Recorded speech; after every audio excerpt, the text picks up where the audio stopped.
Hello dear student of class 9th, this is Anshuman sir, your physics teacher, and today we are going to discuss our next lecture, and today we are discussing the topic that is Newton's law of motion.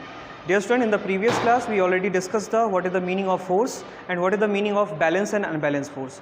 Dear student, कल वाले lecture में हमने ये discuss किया था कि force क्या होता है. तो फोर्स में मैंने आपको बताया था कि force is the external effort which can change the position of an object, जो किसी भी बॉडी की पोजीशन को चेंज कर दे, किसी ऑब्जेक्ट की पोजीशन को चेंज कर दे और ट्राइड या प्रयास करे. ठीक है, उसे हम क्या कहते हैं? फोर्स कहते हैं. आपकी बुक में एक छोटी सी सिंपल सी डेफिनेशन भी लिखी हुई है, the push and pull of an object.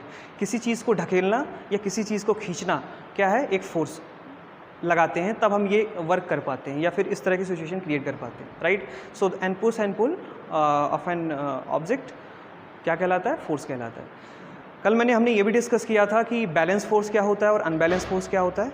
तो बैलेंस फोर्स में हमने ये डिस्कस किया था कि अगर आपके पास कोई एक बॉडी है और उस पर दो डिफरेंट डायरेक्शन, अपोजिट डायरेक्शन से फोर्सेस लग रहे हैं जिनका मैग्नीट्यूड आपस में क्या है? बराबर है.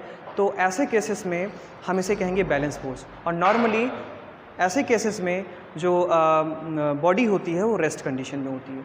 और अगर आपके पास कोई बॉडी है और उस पर जो है एक अनबैलेंस फोर्स काम कर रहा है. अनबैलेंस फोर्स का मीन्स कि जो फोर्सेस हैं वो एक डायरेक्शन में काफ़ी ज़्यादा उसका मैग्नीट्यूड है, तो वो बॉडी क्या आ जाएगी? मोशन में आ जाएगी. राइट. तो ये बैलेंस और अनबैलेंस फोर्स काफ़ी इंपॉर्टेंट है, इसे आप अच्छे से समझ लें. ठीक है. टग ऑफ वॉल या आप रोप पुलिंग आपके स्कूल में गेम होता है, आप उसे देखते हैं. तो अगर दो तरफ से बच्चे इक्वल फोर्स लगा रहे हैं तो वो जो आपका जो रोप होता है वो स्टैटिक कंडीशन में होता है. लेकिन अगर एक तरफ का फोर्स ज़्यादा हो गया, अनबैलेंस फोर्स हो गया, तो उस सिचुएशन में जो रोप होगा वो क्या हो जाएगा? मोशन में आ जाएगा. तो अगर किसी भी बॉडी पर कोई भी बॉडी मोशन में है, इसका मतलब उस पर अनबैलेंस फोर्स काम कर रहा है. और अगर कोई बॉडी रेस्ट कंडीशन में है, इसका मतलब क्या है?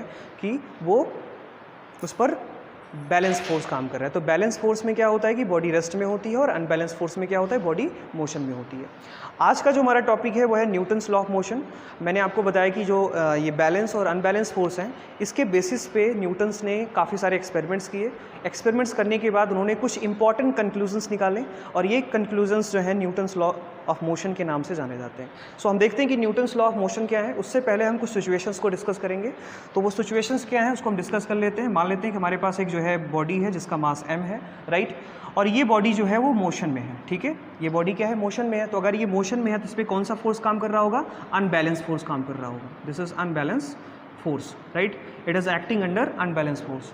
आपके पास एक बॉडी है जिसका मास m है और ये रेस्ट कंडीशन में है. This is in rest condition. तो इस पर कौन सा फोर्स काम कर रहा होगा? बैलेंस फोर्स काम कर रहा होगा. बैलेंस इन द सेंस कि इस पर जो फोर्सेस लग रहे हैं वो अपोजिट डायरेक्शन में लग रहे हैं. मान लीजिए इधर से 5 न्यूटन का फोर्स लग रहा है, इधर से 5 न्यूटन का फोर्स लग रहा है. तो नेट फोर्स इस पर क्या हो गया? 0 हो गया. अगर नेट फोर्स इस पर 0 हो गया तो ये बॉडी कैसी होगी? रेस्ट में होगी. ठीक है. इसको ध्यान से समझिए. मान लीजिए इधर की तरफ फोर्स लग रहा है 5 न्यूटन का और इधर की तरफ फोर्स लग रहा है 2 न्यूटन का. तो 5 न्यूटन की तरफ क्या होगी? बॉडी मोशन में आ जाएगी. ठीक है. तो इधर की तरफ ज़्यादा फोर्स लगेगा. आप देख रहे हैं यहाँ पे अनबैलेंस है, दोनों तरफ जो फोर्सेस का मैग्नीट्यूड है वो डिफरेंट है. That's why it is known as the unbalance force. तो बॉडी क्या आ जाएगी? मोशन में आ जाएगी. सिमिलरली अगर यहाँ पे हम बात करें तो यहाँ पे देख रहे हैं आप मैग्नीट्यूड्स बराबर हैं फोर्स के. तो इस वजह से जो है ये क्या हो जाएगा? बैलेंस फोर्स के अंदर काम करेगा और ये बॉडी रेस्ट में होगी. ठीक है. जो फोर्स होता है, फोर्स की जो यूनिट होती है, फोर्स को जो हम मेज़र करते हैं वो न्यूटन में करते हैं. न्यूटन ने काफ़ी इस पे काम किया है मोशन से रिलेटेड टॉपिक्स पे. तो इसलिए जो है हमने फोर्स की यूनिट क्या बना रखी है? न्यूटन बना रखी है. अभी आगे हम और डिटेल में इसको स्टडी करेंगे. ठीक है. तो ये दो सिचुएशन हमने देखी है. तीसरी सिचुएशन कुछ इस तरह से हो सकती है कि अगर आपके पास कोई बॉडी है, इस पर आप एक्सटर्नल एफर्ट कर रहे हो लेकिन ये बॉडी मूव ही नहीं कर रही है. दैट्स मीन कि इसका मास इतना ज़्यादा है कि आपका जो फोर्स है वो इतना ज़्यादा इफ़िशिएंट नहीं है कि उस बॉडी को मोशन में ला सके. जैसे आप दीवार पे अगर जो है फोर्स लगाएं तो क्या दीवार मूव कर जाती है? नहीं करती है, बिकॉज इसका मास बहुत ज़्यादा है आपके फोर्स के कंपैरिजन में. अगर आप ज़्यादा फोर्स लगाएंगे तो क्या होगा? दीवार भी डिस्प्लेस हो जाएगी. राइट. तो ये चीज़ आप देखते हैं. तो ये 3 सिचुएशंस है. बॉडी मोशन में है, बॉडी रेस्ट में है और बॉडी मूव नहीं कर रही है. राइट. सो इसी से रिलेटेड एक टर्मिनोलॉजी है जिसे हम कहते हैं इनर्शिया. तो सबसे पहले इसको समझ लेते हैं इनर्शिया क्या होता है. ठीक है. तो अभी मैंने आपको बताया कि कोई भी फोर्स जो है वो किसी भी बॉडी के सिचुएशन को चेंज कर सकती है या चेंज करने का प्रयास कर सकती है. ठीक है. तो इन तीनों सिचुएशन में आप देख रहे हैं अगर कोई बॉडी मोशन में है तो जब आप इसे रोकने का प्रयास करोगे, इसको स्टॉप करने के लिए फोर्स लगाओगे अपोजिट डायरेक्शन में, तो ये क्या करेगा? अपोज करेगा. राइट. मतलब आपके फोर्स का क्या करेगा, अपोज करेगा। या अगर आपके पास कोई बॉडी रेस्ट में है और आप इस पर फोर्स लगा रहे हो उसको मोशन में लाने के लिए, तब भी ये अपनी सिचुएशन में चेंज का क्या करेगा, अपोज करेगा। Right. So this is known as the inertia. तो एक लाइन में अगर हमें कहना हो तो inertia is the inability of an body that it can not change its position itself. Right. किसी भी बॉडी की एक इनएबिलिटी कि वो जो है अपनी पोजीशन को खुद से चेंज नहीं कर सकता है। ठीक है, इसे हम क्या कहते हैं, इनर्शिया कहते हैं। राइट। और इनर्शिया के इफेक्ट को कैंसिल करने के लिए आपको फोर्स लगाना पड़ता है, और यहीं से हम फोर्स की डिफिनेशन बनाते हैं कि force is the external effort which can cancel the effect of inertia. That's mean कि फोर्स एक ऐसा एफर्ट है जो किसी भी बॉडी को मोशन में ला दे या किसी भी बॉडी को रेस्ट में ला दे। ओके, तो ये सिचुएशंस के अकॉर्डिंग हम जो है न्यूटन्स के तीनों लॉज को डिस्कस करते हैं। तो सबसे पहले न्यूटन के फर्स्ट लॉ को हम डिस्कस करते हैं, जिसको हम लॉ ऑफ इनर्शिया भी कहते हैं। सो क्योंकि ये सिंपली स्टेटमेंट है लॉ ऑफ इनर्शिया का, ठीक है, तो let we discuss Newton's first law of motion. ठीक है, Newton first law of motion, इसको हम कहते हैं law of inertia. Law of inertia, this is known as the law of inertia. Inertia मैंने अभी आपको समझाया। ठीक है, तो न्यूटन का फर्स्ट लॉ ये कहता है, सिंपली स्टेटमेंट कहता है कि अगर कोई बॉडी जो है वो रेस्ट में, that's mean a body is in rest और इज इन मोशन। अगर कोई बॉडी रेस्ट में है या कोई बॉडी मोशन में है तो अपने उस सिचुएशन को वो कंटिन्यू रखना चाहता है। जैसे कोई बॉडी, जैसे साइकिल है आप चलाते हैं तो आपको रोकने के लिए आपको क्या लगाना पड़ता है, ब्रेक लगाना पड़ता है, आपको एक फोर्स अप्लाई करना पड़ता है अपोजिट डायरेक्शन में। अगर आप फोर्स न लगाएं तो क्या आपकी साइकिल रुक जाएगी? हालांकि वो फ्रिक्शन वहाँ पे काम करता है, तो फ्रिक्शन की वजह से वो जरूर रुक जाएगी, लेकिन इंस्टेंट नहीं रुकेगी, आपको तो ब्रेक लगाना ही पड़ेगा। ठीक है, ये बात है। अगर कोई मोशन में बॉडी है तो उसको रोकने के लिए आपको फोर्स लगाना पड़ेगा, एक एक्सटर्नल एफर्ट आपको करना पड़ेगा। और अगर कोई बॉडी रेस्ट में है तो उसको मोशन में लाने के लिए भी आपको क्या करना पड़ेगा, फोर्स लगाना पड़ेगा। So a body is in state of rest or in state of motion, right? A body is in state of rest or in state of motion remains in same situation until we not apply some external force, right. तो basically जो है ये first law of motion जो है वो force को define करता है। वो ये कहता है कि अगर कोई बॉडी रेस्ट में है तो उसको मोशन में लाने के लिए आपको एक्सटर्नल एफर्ट करना पड़ेगा। अगर कोई बॉडी मोशन में है तो उसको भी रोकने के लिए जो है आपको एक्सटर्नल एफर्ट करना पड़ेगा। दैट्स मीन रेस्ट बॉडी को मोशन में लाने के लिए और मोशन बॉडी को रेस्ट में लाने के लिए आपको एक्सटर्नल एफर्ट करना पड़ेगा, और उसी एक्सटर्नल एफर्ट को हम क्या कहते हैं, फोर्स कहते हैं। सो this is the simply statement of the inertia. So force is the external effort which cancel the effect of inertia. I hope it will be clear for you. Now next, second law of motion. Second law of motion ये कहता है, basically second law of motion जो है वो mathematical statement है first law of motion का। First law of motion में आप बात करते हैं कि वो एक्सटर्नल एफर्ट जो किसी भी बॉडी को की पोजीशन को चेंज कर दे। सेकेंड लॉ ऑफ मोशन में हम इसी का मैथमेटिकल एक्सप्रेशन देखते हैं, मैथमेटिकल टर्मिनोलॉजी देखते हैं, और इस सेकेंड लॉ ऑफ मोशन को, that is Newton's second law of motion, law of motion, इसे हम लॉ ऑफ मोमेंटम भी कहते हैं। Momentum, this is also known as the law of momentum. इसे लॉ ऑफ मोमेंटम भी हम कहते हैं। तो लॉ ऑफ मोमेंटम, सबसे पहले हम समझ लेते हैं मोमेंटम क्या होता है। देखिए, आपके पास एक बॉडी है जिसका मास m है, right. We have a body which have mass m and it has some velocity. इसके पास कुछ वेलोसिटी है, तो ऐसी सिचुएशन में हम कहेंगे कि ये बॉडी क्या है, मोमेंटम है। That's mean every body which change its velocity, जो लगातार अपनी वेलोसिटी को चेंज कर रहा हो, अपनी वेलोसिटी को चेंज कर रहा हो, ऐसी सिचुएशन में हम इसे क्या कहते हैं, कहते हैं कि बॉडी क्या है, मोमेंटम में। I hope it will clear for you, ये समझ में आ गया होगा आपके। ठीक है, सो मोमेंटम को बेसिकली p से रिप्रेजेंट करते हैं और ये होता है mass into velocity. So p is equal to mass into velocity, और यहाँ से हमें ये समझ में आता है। तो सेकेंड लॉ ऑफ मोशन ये कहता है द रेट ऑफ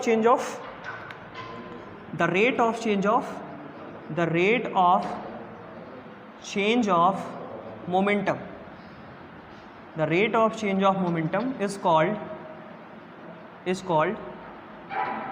force, या कह सकते हैं इसी को दूसरे तरीके से हम कह सकते हैं force is directly proportional to the rate of change of momentum. That's mean F यहाँ लिख लेता हूँ मैं, F is directly proportional to dp upon dt। अब ये dp क्या है बेटा, dp is the small change, right, और dt क्या है, स्मॉल टाइम। इसको समझने के लिए कुछ इस तरह से समझिए कि आपके पास कोई एक मास है m और इसके पास कुछ वेलोसिटी है v1, ठीक है, एट टाइम t1। कुछ समय के बाद हम देखते हैं कि यहाँ पे ये बॉडी आ जाती है और इसका मास m तो वही रहेगा, मास तो चेंज होगा नहीं। इसकी वेलोसिटी है v2 और इसका टाइम है t2, राइट। तो टाइम यहाँ पे चेंज हो रहा है, वेलोसिटी देखो आप चेंज हो रही है। तो वेलोसिटी में चेंज निकालने के लिए क्या करते हैं आप, फाइनल वेलोसिटी में से इनिशियल वेलोसिटी को माइनस करते हैं आप, तो इसे करेंगे v2 माइनस v1। या अगर हम बात करें तो यहाँ मोमेंटम p1 हो जाएगा, यहाँ पे मोमेंटम p2 हो जाएगा। मोमेंटम यहाँ पे p1 का मतलब m v1 और यहाँ पे p2 का मतलब m v2, ठीक है। आई होप ये बात इतनी आपके समझ में आ गई होगी, ठीक है। अब यहाँ से हम ये स्टेटमेंट क्लियर कर सकते हैं। देखिए तो कितना मोमेंटम चेंज हुआ, p2 माइनस p1, ठीक है। कितना टाइम चेंज हुआ, t2 माइनस t1, ठीक है। इसी को हम लिख लेते हैं dp और इसी को लिख लेते हैं हम dt, ठीक है। आई होप ये बात समझ में आ गई होगी। d is use for the small change, ये स्मॉल चेंज को रिप्रेजेंट करता है, और t क्या है, ये स्मॉल टाइम में चेंज को रिप्रेजेंट करता है। तो फोर्स जो है is equal to dp upon dt, rate of change of momentum. यहाँ देखिए t आ रहा है, तो t का मतलब रेट होता है, किस रेट से मोमेंटम चेंज हो रहा है। तो अगर किसी भी बॉडी की वेलोसिटी चेंज हो जा रही है, मान लीजिए यहाँ वेलोसिटी कुछ और थी और कुछ समय के बाद देख रहे हैं वेलोसिटी बढ़ गई, तो वेलोसिटी कैसे बढ़ गई, आपने उस पर फोर्स लगाया होगा तभी वेलोसिटी बढ़ गई। फोर्स लगाने से ही वेलोसिटी क्या हो जाती है, बढ़ती है। अगर आप फोर्स लगाएंगे किसी बॉडी पे तो वेलोसिटी बढ़ जाएगी। आप साइकिल की पैडलिंग तेज कर देंगे, दैट्स मीन उस पर फोर्स ज़्यादा लगाएंगे तो साइकिल की वेलोसिटी क्या हो जाएगी, बढ़ जाएगी। आई होप ये बात आपके समझ में आ गई होगी। इसी को हम सिंपली जो है कन्वर्ट कर सकते हैं। देखिए अभी मैंने आपको बताया कि P इक्वल टू होता है m इंटू वी, ठीक है। P इक्वल टू होता है m इंटू वी, तो P की जगह पे मैं m इंटू वी लिख सकता हूँ। तो मैंने लिखा F D, P की जगह पे मैंने लिख लिया m इंटू वी और यहाँ से आ गया dt, ठीक है। अब देखो मास चेंज आप निकाल रहे हो, मास में तो कुछ चेंज हो नहीं रहा है, तो मास तो वही रहेगा, तो मास को हम बाहर ले लेते हैं। यहाँ से आ गया dv अपॉन dt, ठीक है। ये बात समझ में आई, ये सिंपल है।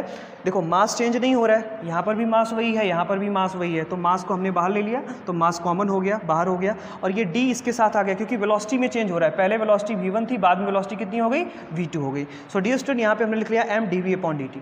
अब आप याद करो, आपने पढ़ा था कि the rate of change of velocity is known as acceleration. क्या कहते थे, acceleration. That's mean dv upon dt को आप क्या कहते हो, एक्सेलरेशन कहते हो। तो देखो m इंटू ए, तो देखो क्योंकि dv अपॉन dt किसके बराबर होता है, a के बराबर होता है, एक्सेलरेशन के बराबर होता है। तो ऐसी सिचुएशन में आप dv अपॉन dt की जगह पे क्या रख दोगे, एक्सेलरेशन रख दोगे। तो फोर्स का फॉर्मूला हमारे पास निकल करके आ गया। फोर्स को f से रिप्रेजेंट करेंगे, मास m है, और यहाँ पर जो है a क्या है, एक्सेलरेशन है। तो force is equal to mass into acceleration. So dear students हमारे पास एक नया फॉर्मूला निकल करके आ गया। तो फोर्स के हमारे पास दो फॉर्मूले हैं, f is equal to rate of change of momentum and force is equal to mass into acceleration. I hope this will be clear of you. So basically Newton's का जो सेकेंड लॉ है वो mathematical expression देता है force का mathematical expression represent करता है। अब हम लोग जो है थर्ड लॉ देखेंगे। थर्ड लॉ जो है हम यहाँ पे देखेंगे कि थर्ड लॉ क्या है, देखिए। So third law is known as a law of action and reaction. Third law of motion, ठीक है, थर्ड लॉ ऑफ मोशन, इसको आप न्यूटन्स लिख लीजिए, Newton's third law of motion, Newton's third law of motion. तो Newton's third law of motion ये कहता है कि अगर आपके पास कोई बॉडी है, इस पर आप फोर्स लगा रहे हो, ठीक है, तो जितना फोर्स आप इस पर लगाओगे उतना ही अपोजिट रिएक्शन होगा, right? So there is a equal and opposite reaction, right? So when we apply some force over a body, then body also apply same magnitude of force in the opposite direction. जैसे एक छोटा सा example हम आपको बताएं, जैसे मैं अभी यहाँ पे स्टैंड हूँ, स्टैटिक कंडीशन में हूँ, तो मेरा वेट क्या है बेसिकली बेटा, एक तरह का फोर्स है जो अर्थ लगा रही है हम पर। तो हमारा वेट नीचे की तरफ काम कर रहा है, ठीक है। आपने 9th में वेट में डिफरेंस भी पढ़ा है, वेट और मास में।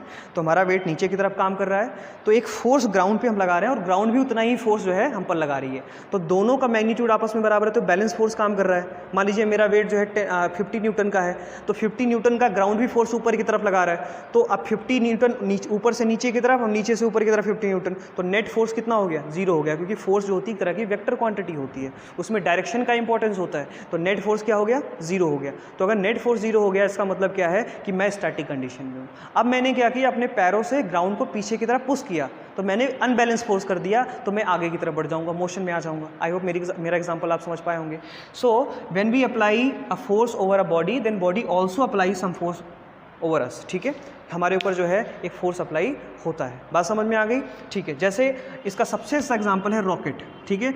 जो रॉकेट वगैरह हम स्पेस में भेजते हैं उसके नीचे जो है यहाँ पे फ्यूल लगा हुआ होता है। ये फ्यूल इतनी तेज़ी से जलता है कि वो जो है इस रॉकेट को फ्यूल नीचे की तरफ जलेगा, नीचे की तरफ फोर्स लगाएगा और एक ऊपर की तरफ फोर्स लगता है, ठीक है। ये नीचे की तरफ फोर्स लग रहा है तो ये ऊपर की तरफ, इसका अपोजिट रिएक्शन होगा और इस अपोजिट रिएक्शन की वजह से रॉकेट ऊपर की तरफ उठता है। तो ये एक्शन और रिएक्शन की वजह से ही होता है। दूसरा एग्जांपल आप इस तरह से समझ सकते हैं, जब आप गन से फायर करते हैं तो जब आप फायर करते हैं तो गोली आगे की तरफ, बुलेट आगे की तरफ निकलती है और आपको पीछे की तरफ रिकॉइल करती है, तो आपको पीछे की तरफ झटका लगता है, तो एक रिएक्शन होता है, ठीक है। बात समझ में आ रही है?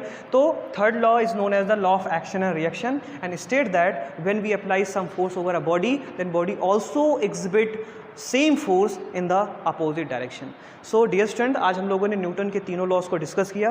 फर्स्ट लॉ में हमने ये डिस्कस किया कि फर्स्ट लॉ को हम लॉ ऑफ इनर्शिया कहते हैं। इनर्शिया क्या होती है? इनर्शिया किसी भी बॉडी की एक इनेबिलिटी होती है that it can not change its position itself. अपनी पोजीशन को कोई भी बॉडी खुद से चेंज नहीं कर सकती है, राइट। दैट्स मीन कोई बॉडी अगर मोशन में है तो वो मोशन में ही रहना चाहेगी, अगर कोई बॉडी रेस्ट में है तो वो रेस्ट में ही रहना चाहेगी जब तक कि आप उस पर कोई फोर्स नहीं लगा देते हो, ठीक है। फर्स्ट लॉ ऑफ मोशन क्या कहता है? A body remains in state of rest और in state of motion until and unless we not apply some external force, right. अच्छा, थर्ड जो है, या इस तरह से समझ सकते हैं, इसको एग्जांपल के थ्रू समझ सकते हैं कि आप बस में सफ़र कर रहे हैं, अचानक से बस रुक गई, तो बस स्टॉप हुई लेकिन आपकी बॉडी क्या है? मोशन में, तो आप देखिए आगे की तरफ झुक जाते हैं। या आप रेस्ट में आ गए, अचानक से बस चलने लगी, तो बस तो चलने लगी लेकिन बॉडी आपकी रेस्ट में है तो आप पीछे की तरफ होते हैं। तो ये जो है इनर्शिया की वजह से ही होता है, ठीक है। बात समझ में आ गई? सेकेंड लॉ हमने डिस्कस किया कि न्यूटन का जो सेकेंड लॉ है वो मैथमेटिकल एक्सप्रेशन देता है। किसका मैथमेटिकल एक्सप्रेशन देता है? फर्स्ट लॉ का। तो हमने कहा कि rate of change of momentum is called force, तो F is directly proportional to d p upon d t. बाद में हमने ये भी प्रूव किया कि एफ इज इक्वल टू क्या होता है? Mass into acceleration. मतलब कि अगर कोई बॉडी एक्सेलरेट हो रही है दैट्स मीन उसकी वेलोसिटी चेंज हो रही है, इसका मतलब वहाँ पे फोर्स काम कर रहा है। एक्सेलरेशन इन सेंस आप साइकिल 5 किलोमीटर की स्पीड से चला रहे हैं और आपने उस पर पैडलिंग तेजी कर दी, मतलब फोर्स आपने ज़्यादा लगाना स्टार्ट कर दिया, तो उससे क्या होगा? आपकी स्पीड बढ़ जाएगी। स्पीड बढ़ गई, इसका मतलब आपने क्या किया? फोर्स लगाया, ठीक है। तो जहाँ पे एक्सेलरेशन हो रहा है वहाँ पे क्या होगा? फोर्स लग रहा है, राइट। ये बात समझ में आ गई? सो second law is simply statement of the first law, that is the mathematical expression. Third law states that the law of action reaction, ये कहता है कि जितने मैग्नीट्यूड पे आप किसी बॉडी पे फोर्स लगाओगे सेम सिचुएशन में वो अपोजिट डायरेक्शन पे आप पे क्या करेगी? रिकॉइल करेगी। अपोजिट डायरेक्शन पे आप पे क्या करेगी? सेम फोर्स लगाएगी, सेम। मैं मान लीजिए इस डस्टर पे 5 न्यूटन का फोर्स लगा रहा हूँ तो ये भी मुझ पे 5 न्यूटन का फोर्स लगा रही है। अगर मेरा फोर्स इसके रिकॉइलिंग फोर्स से ज़्यादा होगा तो ये मोशन में आ जाएगा, ठीक है। बात समझ में आ गई? एग्जाम्पल के तौर पर मैंने आपको बस वाला एग्जाम्पल समझाया और मैंने जो है वो गन वाला एग्जांपल समझाया, रॉकेट वाला एग्जांपल समझाया।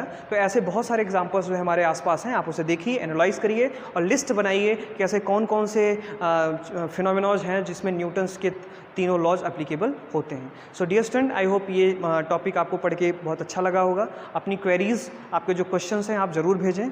हम प्रयास करेंगे कि आपको लिमिटेड टाइम में आपको जो है आंसर दे सकें, ठीक है। आपको वीडियोज़ जो है रेगुलर मिलते रहेंगे, आप उसे देखते रहें और समझते रहें, ठीक है। कोई समस्या आती है तो हमसे बताएं, ठीक है। Thank you so much. आज के लेक्चर में इतना ही पढ़ेंगे। Thank you so much.